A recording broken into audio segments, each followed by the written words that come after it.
আগে ভাড়া দিছি ওই আই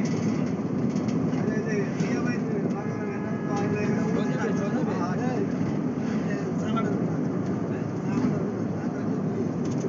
গাইলে এরকম ভাড়া তো অল্প কোনটা মামা আজকে ভাড়া অল্প না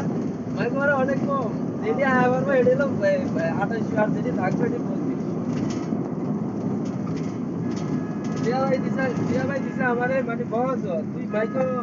200 600 আমারে গতি 2500 করে নিছে আমি কি নাই এরকম ভাই এনে গাড়ি তুলে লাগা ওটার মধ্যে